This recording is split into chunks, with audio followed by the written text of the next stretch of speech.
All right. Well, the ideas of prayer that we're talking about here, when we talk about spiritual mind treatment is sometimes referred to as affirmative prayer.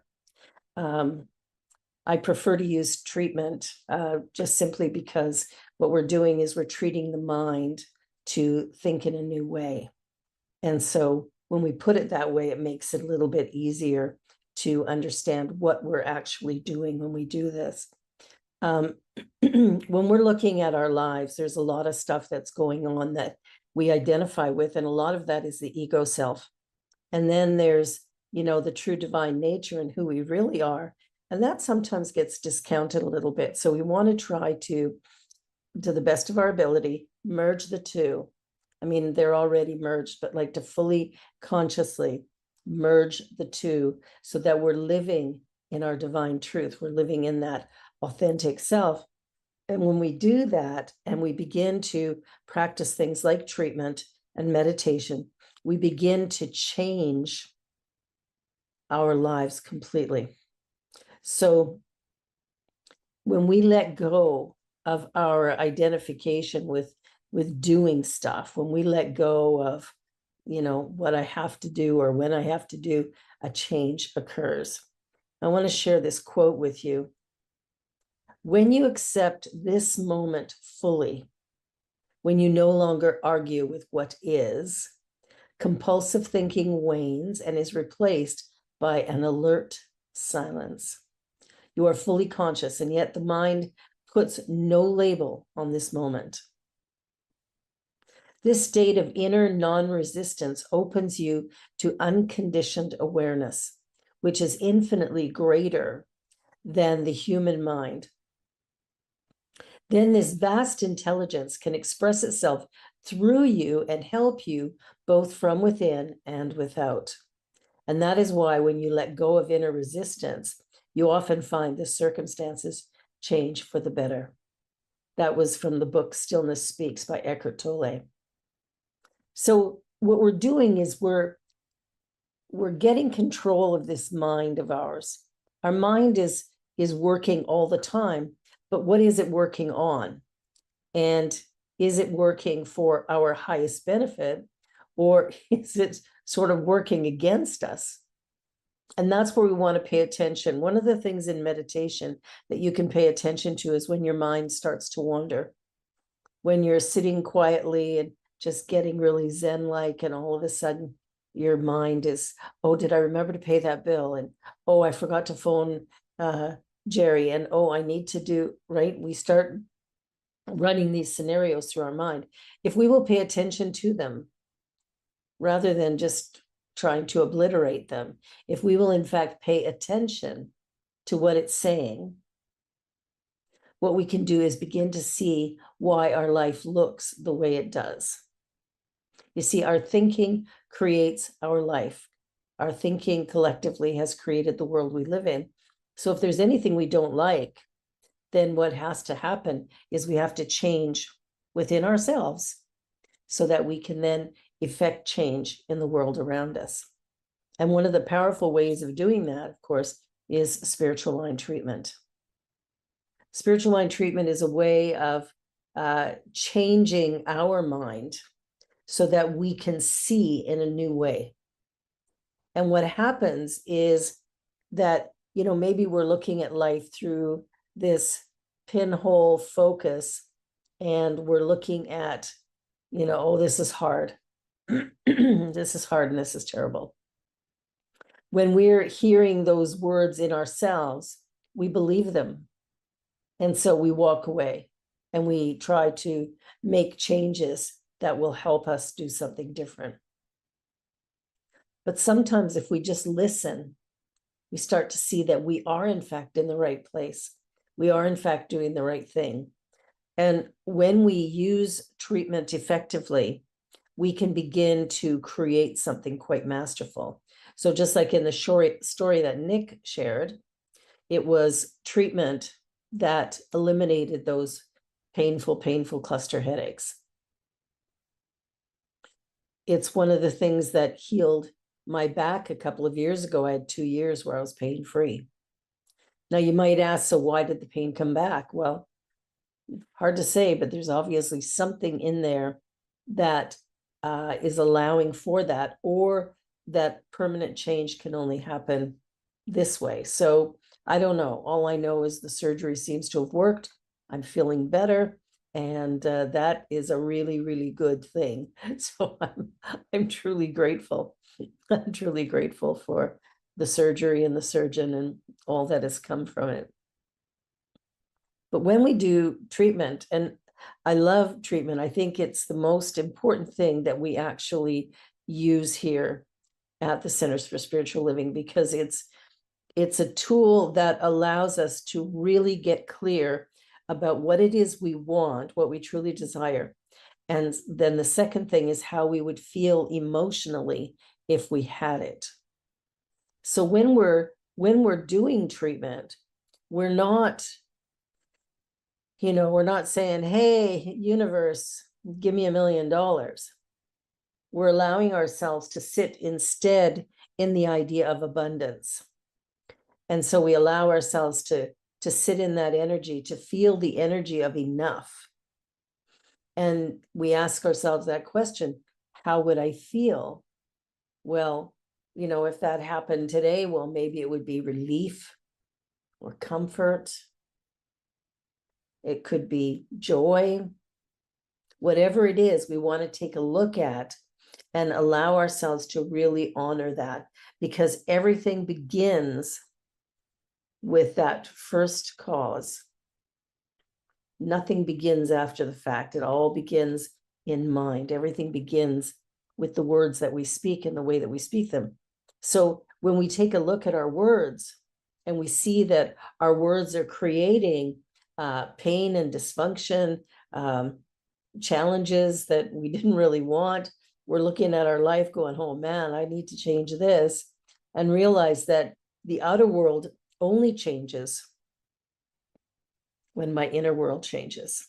And that's what treatment does. It changes me on the inside. And when we do treatment for others,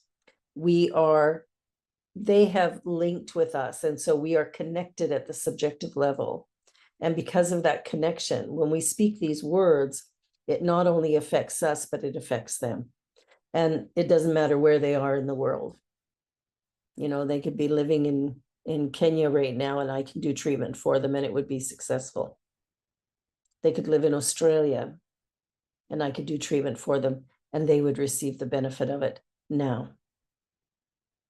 So when we come to really acknowledge that there's this power in the universe that we can use, that we can direct, and when we start doing that, we start to see the results. Just like the gentleman in the story where his cluster headaches disappeared. I mean, they came back later, but again, sometimes things come back. It's not bad. It's not wrong. We didn't do something terrible.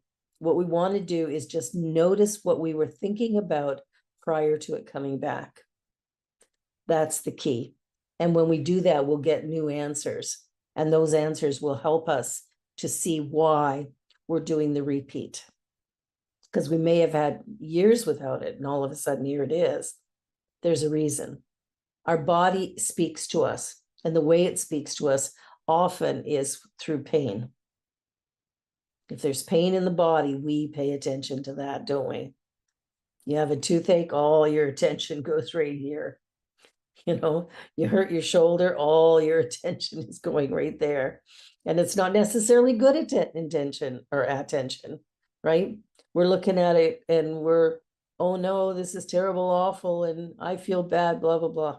We got all our stories that we tell. But if we stop telling those stories and instead just smile through it and go, yeah, this is happening. It is what it is. Accepting life as it is a very powerful thing to do. Because if we can accept what is in this moment, we open ourselves up to accept what's coming. Does that make sense? Got that? Yeah. So we want to pay attention to that.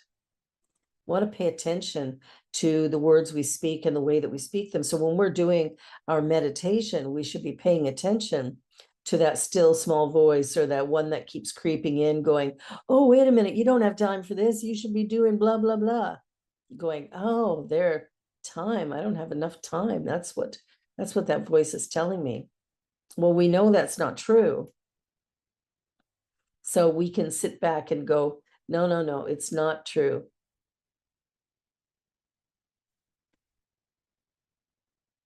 So we want to pay attention.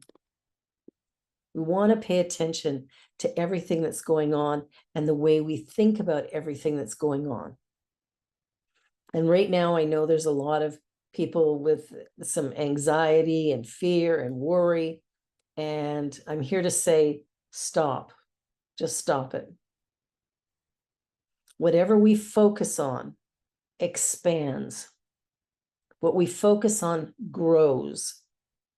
Knowing that, let us focus on something bigger and brighter than the state of our countries or the state of our governments or whatever. Let's release all of that and instead sit back and just sit in the idea of, wow, I am loved, I am cherished, there's goodness all around me, I feel truly blessed to be in this space at this time, here on planet Earth at this time. There's things to do that need to be done. And I can do them, or I can leave them. And all that happens is somebody else might end up doing that task.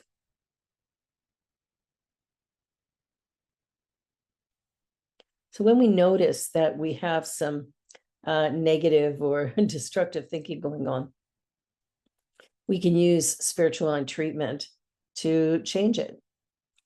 And it's not about pushing it down. It's about really acknowledging what it is and knowing that this too will change. And as we do treatment, that's exactly what we're doing, because the first step of treatment is always acknowledging that there is a power for good in the universe. And as we acknowledge that, and we acknowledge that it's everywhere present, that means it's here where I am. So, and it's there where you are. So there really is no separation. And then we move into that place of, what is it that I really want, right?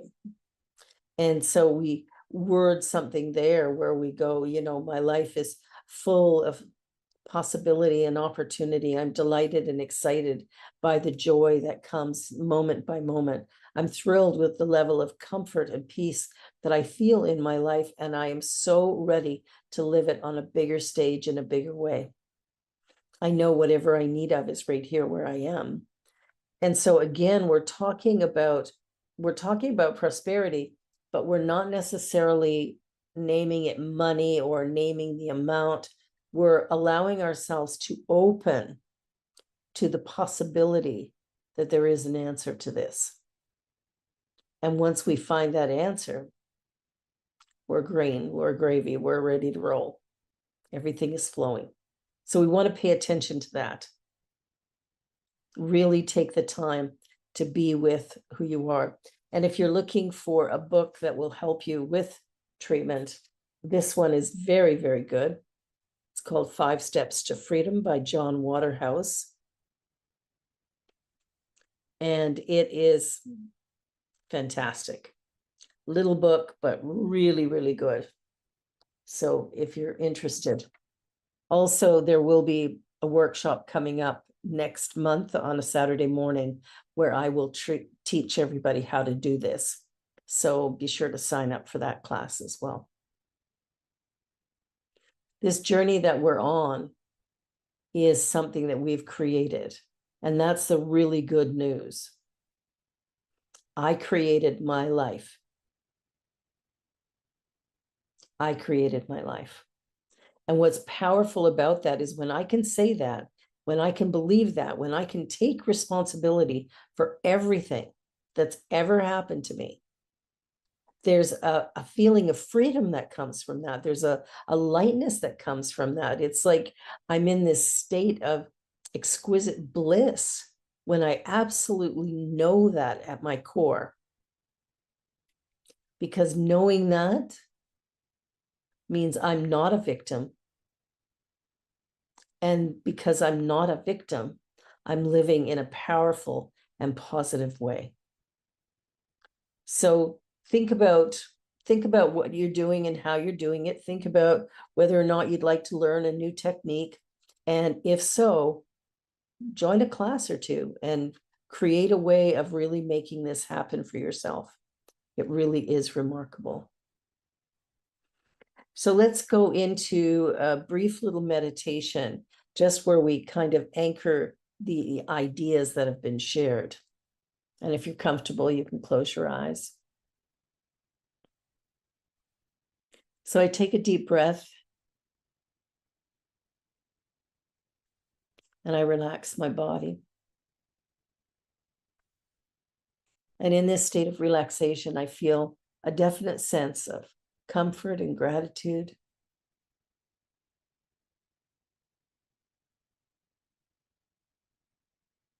And for that, I'm truly grateful.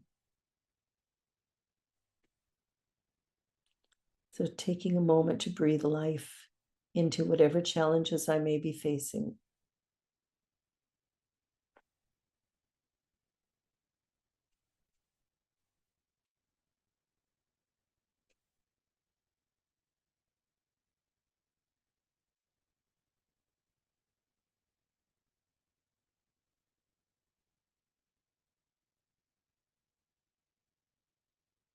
And taking a deep breath in and bringing your awareness back to this time and space. And opening your eyes when you feel ready.